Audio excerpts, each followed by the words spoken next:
Hello, weary traveller. If you've joined us before, welcome back. You're new, welcome to tonight's soothing tales from centuries past. Before we begin, as always, I'd love to know where in the world you're listening from and what time it is for you right now. Feel free to leave a comment and let me know. I love seeing where in the world our nocturnal historians are tuning in from. And if you enjoy this kind of soft educational storytelling, please consider subscribing so you don't miss future episodes. Tonight, we're going to embark on a journey back in time to one of the mightiest empires the world has ever known, the Ottoman Empire, spanning over 600 years from the 14th to early 20th centuries, and at its height stretching across 3 continents from the gates of Vienna to the Persian Gulf to North Africa. This Turkish Muslim dynasty left an indelible mark on the lands it conquered and the millions of subjects under its rule. But life was far from easy for those who called the Ottoman Empire home. From the opulent palaces of Istanbul to the arid villages of Arabia to the war-torn frontier with Europe, hardship and brutality were ever-present realities. Tonight, we'll explore the many challenges, geographic, economic, political, religious, and social, that made life a struggle for so many during this fascinating period. So get settled in, maybe with a warm cup of tea, and let your imagination wander back to a time of sultans and harems, of vast trade networks and clashing civilizations, of piety and persecution, all under the banner of the Crescent and Star. The Ottoman Empire first emerged in the 1300s, rising from the ashes of the once mighty Seljuk Empire in Anatolia. Founded by Osman III, after whom the empire was named, this fledgling state began as just one of many small principalities vying for power in the region. But through a combination of shrewd diplomacy, well-timed conquests, and the weakness of their neighbours, the Ottomans quickly expanded their territory and influence. Key early victories included the Battle of Kosovo in 1389, which subjugated much of the Balkans, and the pivotal Battle of Varna in 1444, where a crusading army of Hungarian and Polish forces was decisively defeated. Yet it was the conquest of the fabled city of Constantinople in 1453 by Mehmed II that truly heralded the Ottomans' arrival as a major power. Rechristened Istanbul, the city became the capital of a flourishing empire that would dominate the Islamic world for centuries to come. At its peak in the 16th century, under the rule of Suleiman the Magnificent, the Ottoman Empire was a force to be reckoned with. A master statesman and general, Suleiman presided over the golden age of Ottoman might and prosperity. It was said that he never lost a battle. Under his reign, Ottoman armies pushed deep into Central Europe, conquering Belgrade and most of Hungary. To the east, they captured Baghdad and exercised control over the holy cities of Mecca and Medina. Ottoman naval supremacy extended across the Mediterranean as Barbary corsairs allied with the empire terrorized European shipping. The coffee household of Suleiman was legendary for its grandeur, learning, and opulence. Gifted artists and architects were commissioned to decorate the Topkapi Palace with brilliant tilework, plush carpets, ornate calligraphy, and shimmering precious stones. Exotic animals prowled the palace gardens. Hundreds of concubines and eunuchs resided in the labyrinthine harem, with the Valide Sultan, the Queen Mother, often wielding power behind the scenes. But all this splendor belied the harsh realities of daily life for the Sultan's subjects. For while Suleiman and his court enjoyed unimaginable wealth and luxury, the vast majority of people in the empire lived in grinding poverty and hardship. Perhaps the most obvious challenge for the Ottomans was the sheer size and diversity of their empire. Spanning from the Balkans to the Arabian Peninsula to the shores of North Africa, the empire encompassed a dizzying array of landscapes, climates, and peoples. Governing such far-flung lands posed immense difficulties. Communication was slow, with messengers on horseback often taking weeks or months to deliver decrees from the capital to distant provinces. travel was arduous and dangerous, whether by rutted road or storm-tossed sea. Maintaining control over unruly local rulers and tribes on the periphery was a constant battle.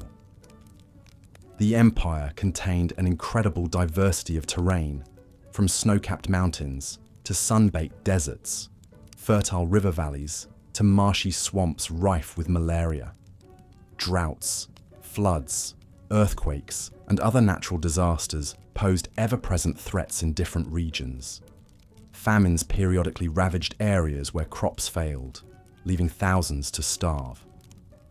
But perhaps no burden was more universally felt than the heavy hand of the Sultan and his officials. In the Ottoman Empire, the Sultan was an absolute ruler whose word was law. Styling himself as both a temporal ruler and a spiritual leader, he demanded complete obedience from his subjects. For the common people, this often translated into oppression and exploitation. Laws were harsh and punishments severe. Petty crimes like theft could result in a hand being cut off. Apostasy and heresy were punishable by death. Taxes were high and collected mercilessly, with tax farmers squeezing peasants for every last coin. The rich were expected to give lavish gifts to curry favor with the Sultan and his officials. Those who fell out of favor could find their lands and wealth confiscated, their families enslaved or executed. Corruption was endemic, with bribes and patronage, the oil that greased the gears of imperial administration. Most subjects had little access to education or opportunity for social mobility. Women and religious minorities especially faced discrimination. Christians and Jews, while tolerated, had to pay special taxes and face certain restrictions on their rights and freedoms. Many Christian boys from the Balkans were taken from their families in a process called devshirme to serve as elite Janissary soldiers or administrators forced to convert to Islam. Despite the empire's incredible wealth from trade and conquest, prosperity was far from equally shared.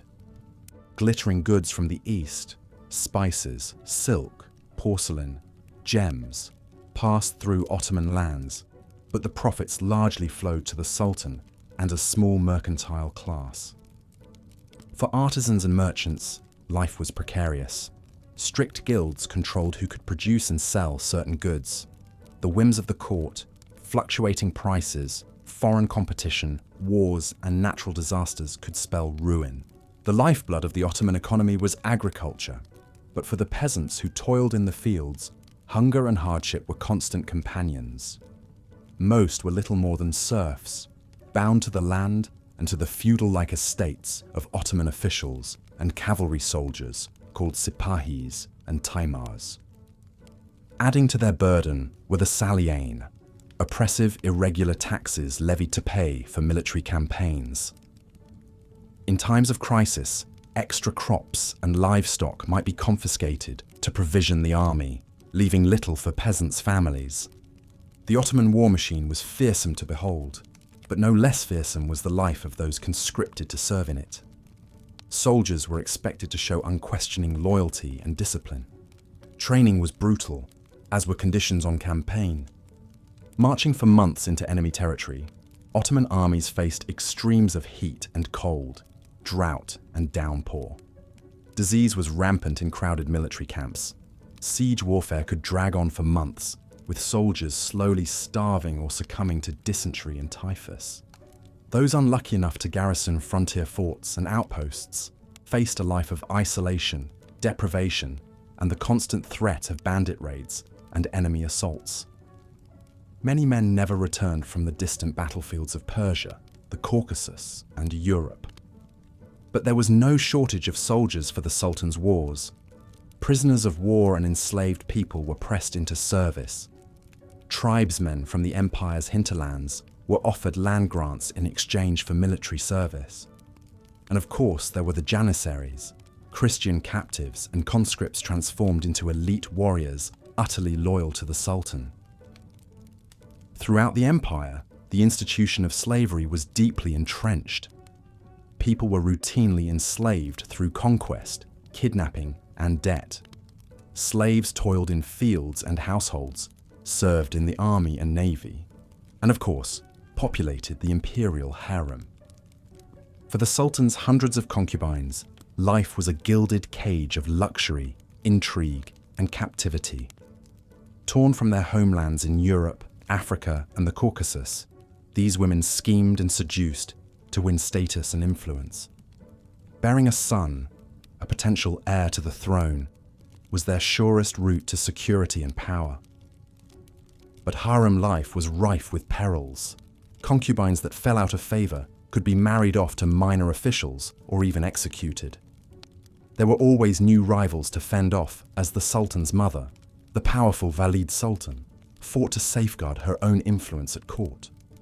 The empire's many religious minorities, mostly Christians and Jews, also faced a precarious existence. While the Ottoman millet system afforded them a degree of self-governance and religious freedom, it came at a price. Non-Muslims had to pay a special jizya tax and faced certain legal restrictions. There were periodic outbreaks of anti-minority violence and oppression. Over the centuries, many Christians and Jews converted to Islam to escape discrimination and open up opportunities for advancement. For those that held fast to their faiths, pressure from the Ottoman authorities was a fact of life. Catholic and Orthodox church hierarchies, for example, required approval from the Sultan, giving him leverage over Christian communities. The long-running rivalry between the Muslim Ottoman Empire and Christian Europe only added to the religious tensions within the empire. The Ottomans saw themselves as the rightful leaders of the Muslim world and the defenders of Islam against infidel invaders. Conquering Constantinople, the capital of Eastern Christendom, was a crowning symbolic victory. Wars with the Holy League, the Habsburg monarchy, and Imperial Russia were painted as jihads to protect Muslim lands from Crusader aggression. Of course, despite their religious justification, these perennial conflicts only added to the hardships facing the Sultan's subjects, Muslim and non-Muslim alike. The cost in blood and treasure was immense. Nowhere was this more apparent than on the empire's frontiers. Border regions like the Balkans were racked by constant raids, massacres, and scorched earth tactics by both sides. Marauding bandits known as Hajduks and Uskoks terrorized villages. Captured towns might be plundered, their populations enslaved or forcibly converted. This climate of violence and instability only fueled simmering resentments among the Sultan's Christian subjects. In Greece, Serbia, and Bulgaria, the Greek Orthodox and Slavs chafed under the Ottoman yoke and dreamed of independence. Their discontent would explode into open rebellion in the 1800s as the empire began its long decline. But in the 16th century, the Ottoman state was still at the apex of its wealth and power, with successive sultans presiding over an age of conquest and expansion. Selim the Grim pushed further into Persia and the Arabian Peninsula. His son Suleiman the Magnificent conquered Belgrade and Rhodes and laid siege to Vienna. Yet with each passing decade, the cracks in the Ottoman edifice grew deeper. Economic stagnation set in as the empire fell behind Europe in technology and commerce. Once lucrative trade routes were disrupted by new competitors like the Portuguese and Dutch. At the same time, the costs of maintaining a sprawling multi-ethnic empire were mounting. Supplying far-flung armies became a logistical nightmare. Unrest was brewing in the provinces. The rapid turnover of sultans, some ascending to the throne as mere children, left the empire with a string of incompetent rulers. By the 19th century, the Ottoman state was but a shadow of its former might, racked by debt, corruption, separatist revolts, and encroachment by foreign powers eager to carve off pieces of its territory.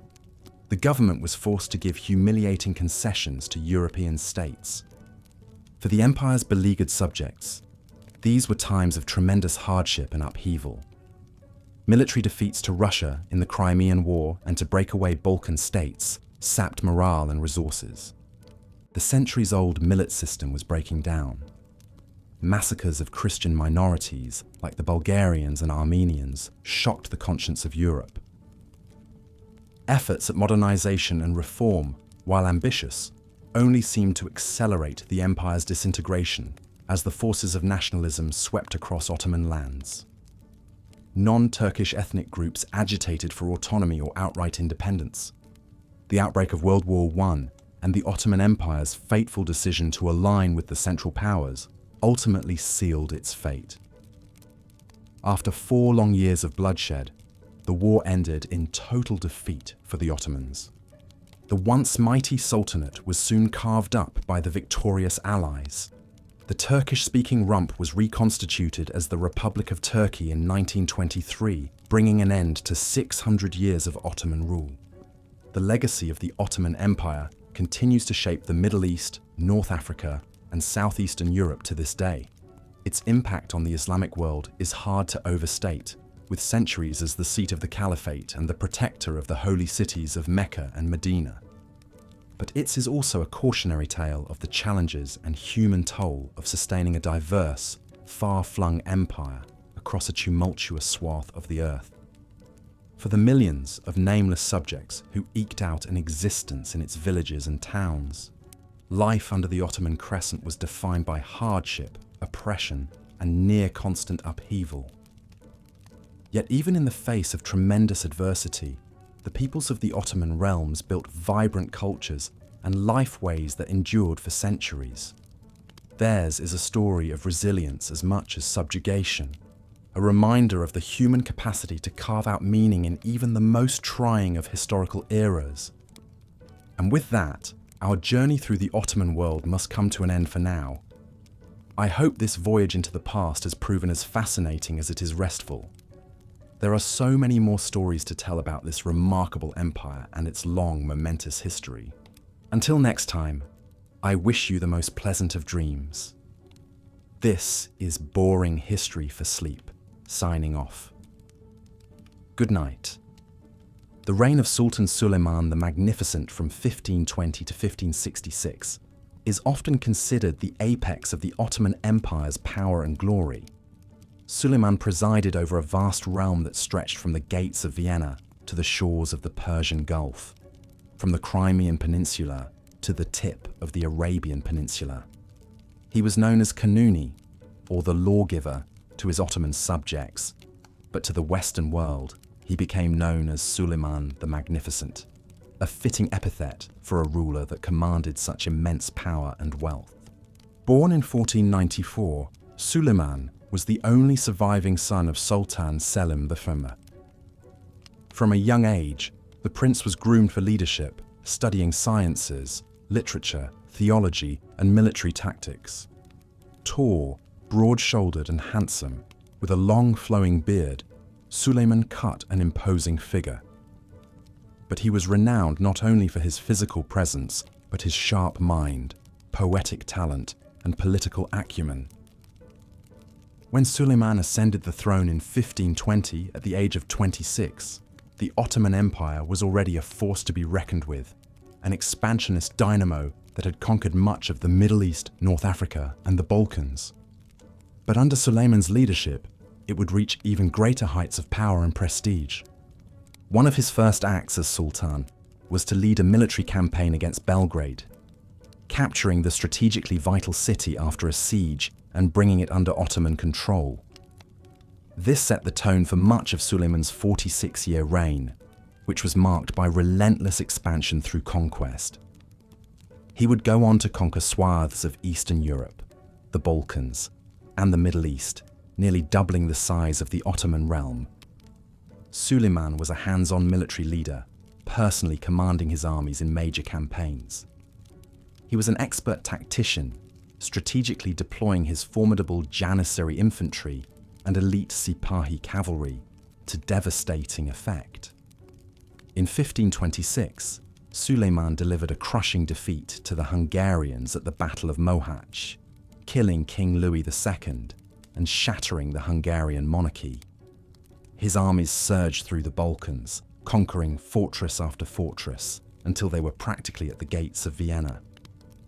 The Ottomans' military success rested not only on skilled leadership, but on a massive, well-equipped standing army. perhaps the most formidable military machine in the world at that time. Hundreds of thousands of professional soldiers, both slave-conscripted Janissaries and Turkish free men, were at the Sultan's disposal. The Ottoman navy also reigned supreme in the Mediterranean, manned by skilled sailors and fierce corsairs. While a brilliant military mind, Suleiman was also renowned as a great statesman and lawgiver. He reformed and codified Ottoman law, earning him the title of Kanuni, the lawgiver. Suleiman sought to unify the disparate lands under Ottoman rule with a single legal framework based on Islamic Sharia law and Turkish customs. He laid down regulations governing everything from land tenure to criminal punishments to clothing and public morality. The Sultan's absolute authority was enforced through a strict hierarchy of military and religious officials. Suleiman ruled with an iron fist, quashing dissent and meting out brutal punishments to those who opposed him.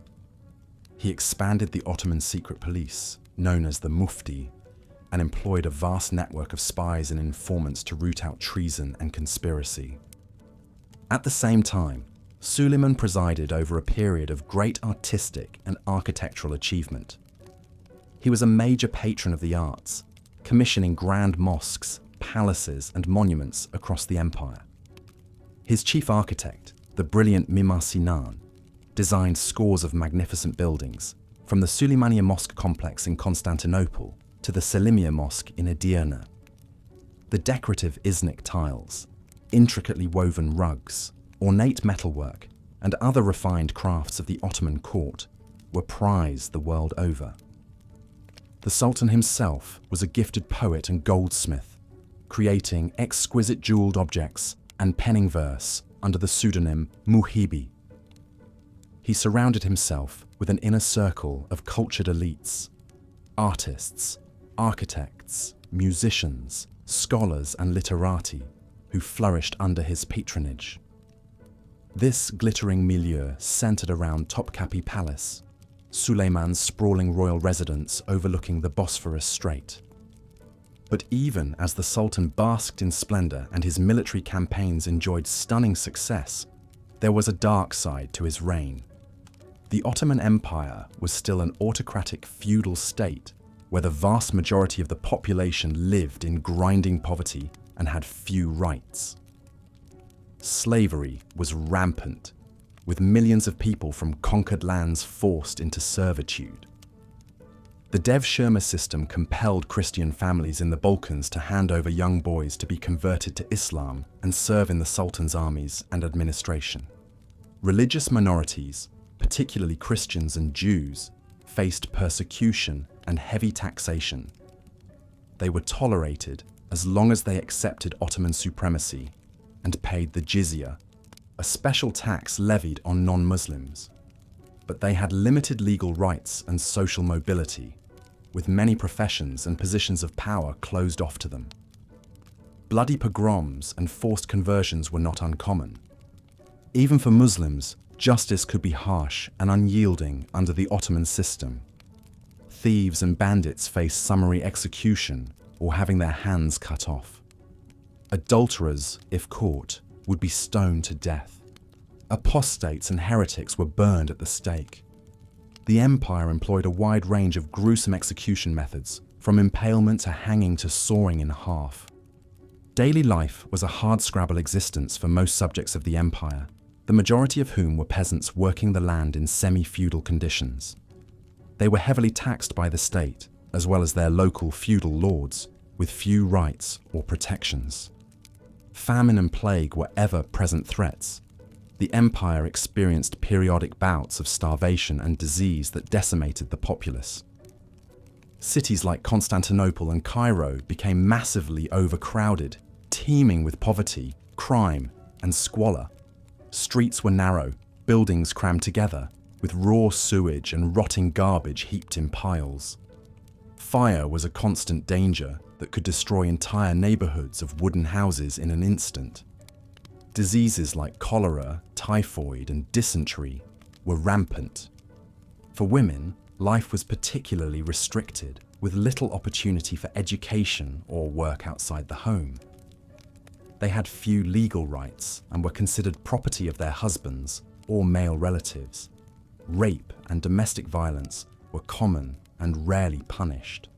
For slave women and concubines in the harems of the rich and powerful, life was even more precarious, subject to the whims and desires of their masters, with no real recourse. But nowhere were the harsh realities of Ottoman autocracy more apparent than for the slaves who formed the backbone of the Sultan's power. The empire was one of the largest slave-holding states in history, with millions of slaves at its height. Many were conscripted into the army as janissaries, or toiled as labourers, servants and concubines. The janissaries in particular faced a grueling existence. These elite soldiers, recruited as young Christian boys, were subjected to intense military training and discipline, moulded into a loyal fighting force utterly obedient to the Sultan. They were forbidden to marry or own property, living ascetic lives in military barracks.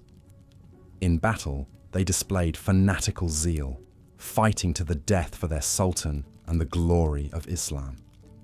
But for all their privileges, the janissaries were still slaves, with no real autonomy, and as the Sultan's personal guard, they were also his potential rivals, feared for their ability to make or break a sultan. Over the centuries, the janissaries would become a powerful political force, rising up in mutinies and palace coups when they felt their interests were threatened.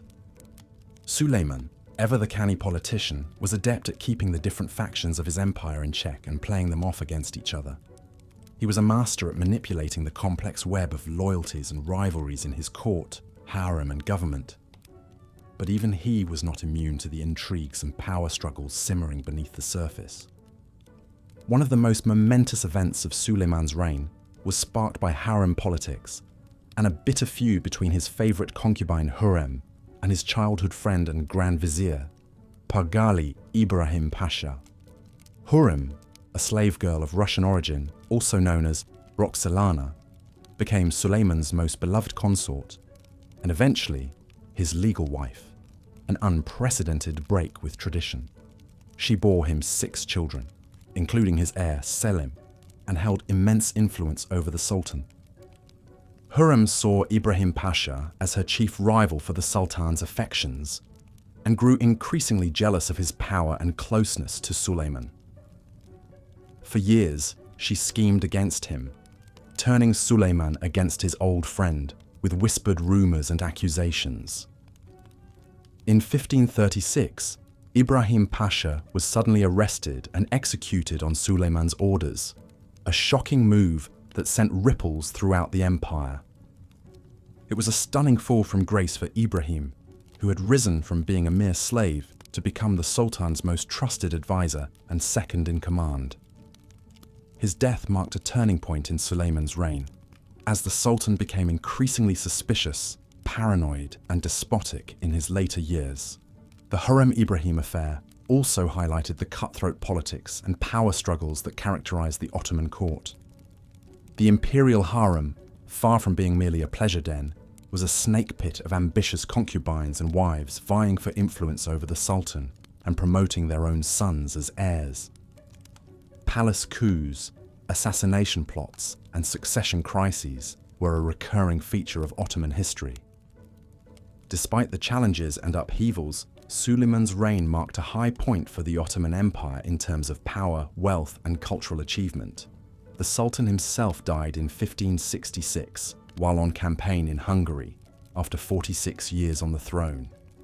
He left behind a formidable but increasingly unwieldy empire that had reached the limits of its expansion. In the centuries that followed, the Ottoman Empire would face growing challenges and a slow, steady decline. Weak and ineffectual sultans, economic stagnation, military setbacks, separatist movements, and the rise of European powers all took their toll. By the 19th century, the empire was the sick man of Europe, burdened by debt, corruption, and a failure to modernize. The Ottomans finally met their end in the upheaval of World War I, when they chose the losing side by aligning with the Central Powers.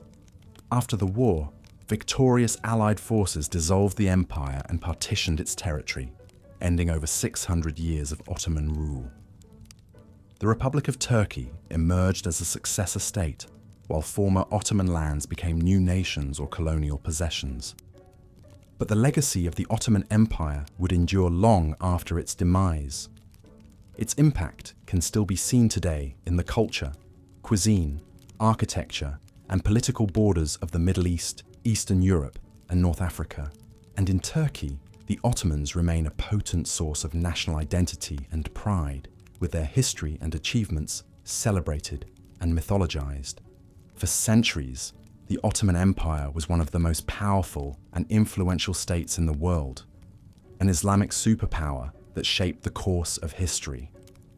But for the millions of ordinary people who lived under its rule, life was often a harsh, unforgiving struggle marked by poverty, disease, warfare, and persecution. The Ottoman centuries were a time of both grandeur and grit, achievement and atrocity that left an indelible mark on the world we know today. Life as an ordinary subject in the vast Ottoman Empire was often a daily struggle for survival. While sultans and the ruling class enjoyed opulent lifestyles in lavish palaces, the majority of the population endured hardships and challenges that made existence difficult and precarious. One of the greatest trials for Ottoman subjects was widespread poverty and destitution, particularly among the peasantry and lower classes in both urban and rural areas.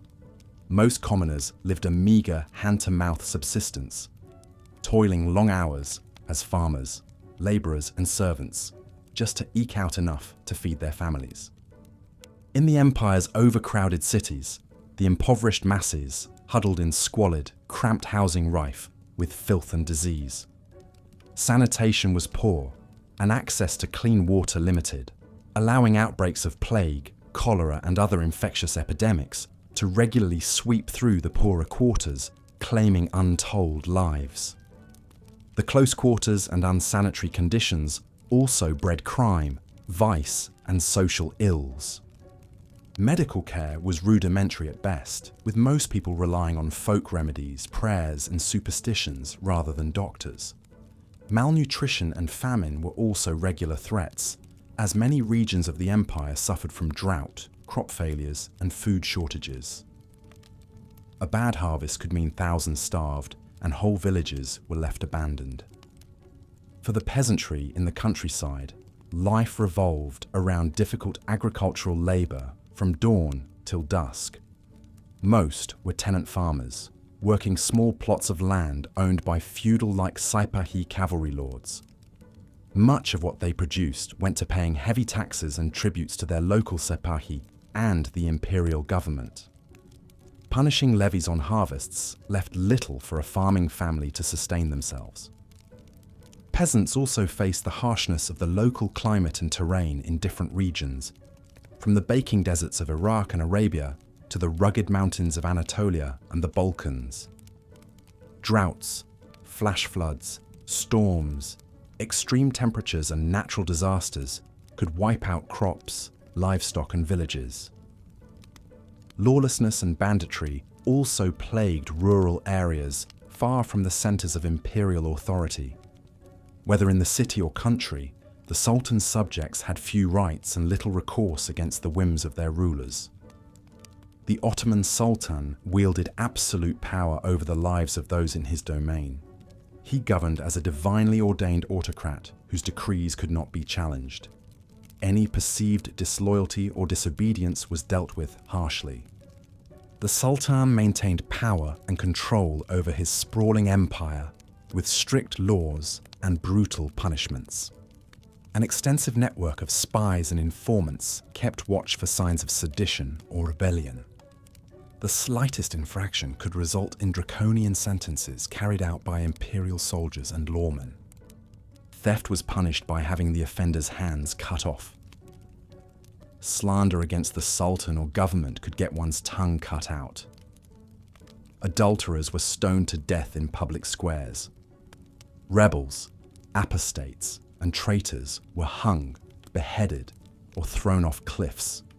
More serious crimes could warrant fiendishly cruel deaths, like impalement on stakes. Imperial justice was arbitrary and unevenly applied.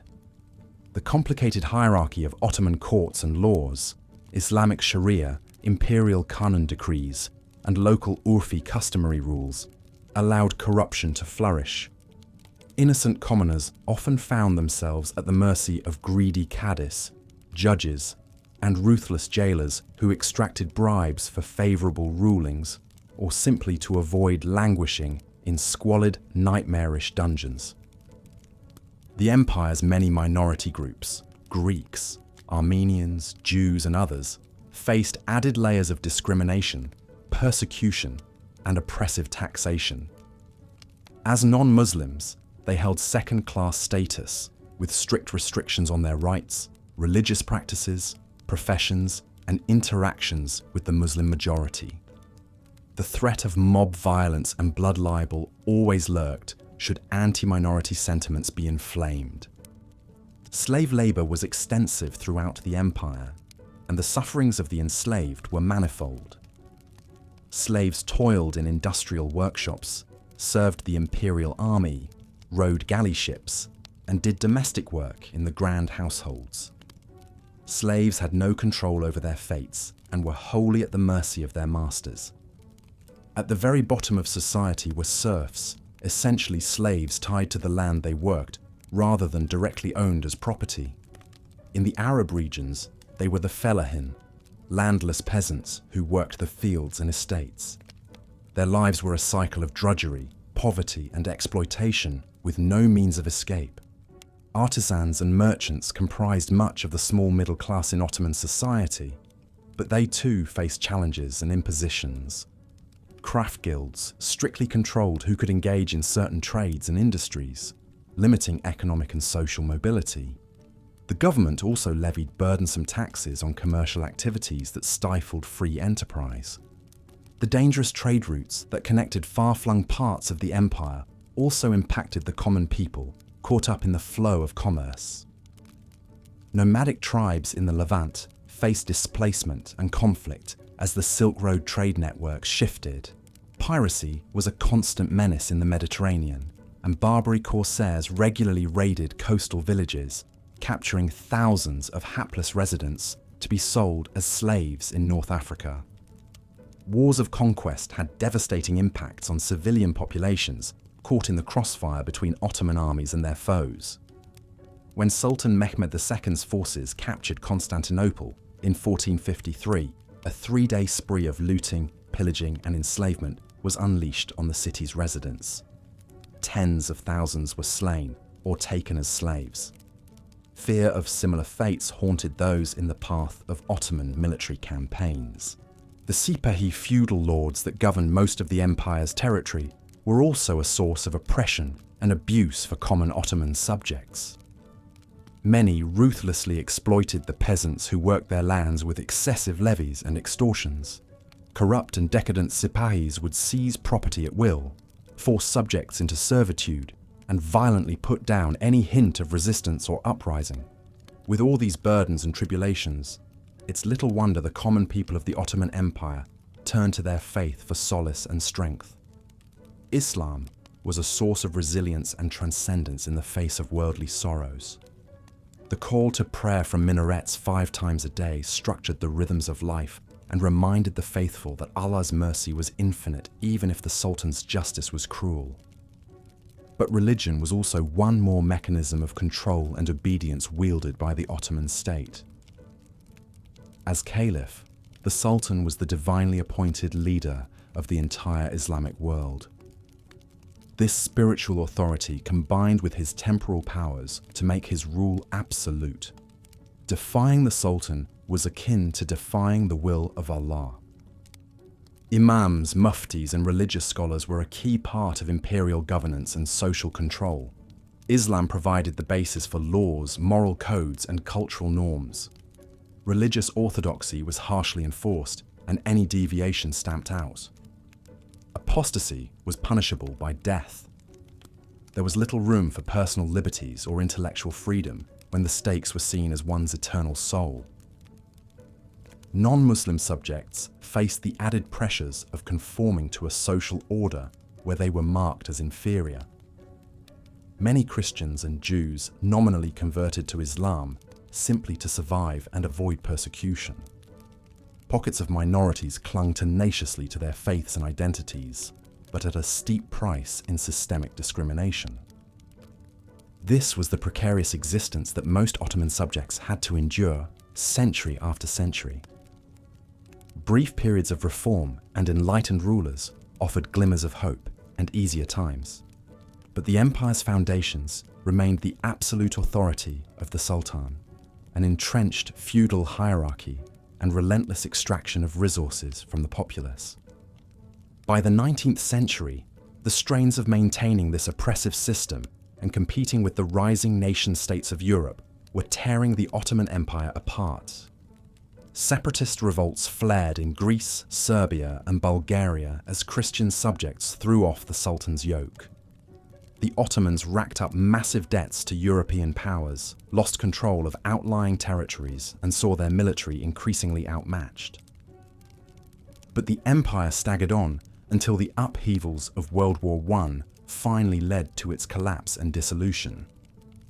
The war years only compounded the misery and deprivations endured by Ottoman citizens as resources were drained for the military effort, and starvation became widespread. By the time the empire fell, its subjects were desperate for a new order. The long Ottoman centuries left a weighty and complex legacy for the many nations that emerged from the empire's carcass. Its influence is still felt in the Islamic world and Middle East today in everything from laws to architecture to cultural memory. For many in the region, pride in the Ottoman past mingles with painful reckonings of its injustices and dysfunctions. Understanding the realities of Ottoman society and the hardships most of its subjects faced for 600 years provides vital perspective. It was a civilization of remarkable triumphs and achievements, but built on a social order that inflicted incalculable sufferings and sorrows on millions to sustain the power and privilege of a tiny elite. Only by grappling with that fuller picture can we appreciate the resilience of those who endured life in the Ottoman Empire, and how that legacy continues to echo in our world today. The weight of that history is worth pondering, lest we forget the lessons of empires past in our own turbulent times. The Ottoman Empire was a realm of stark contrasts and extremes. Opulence and extravagance existed alongside poverty and hardship.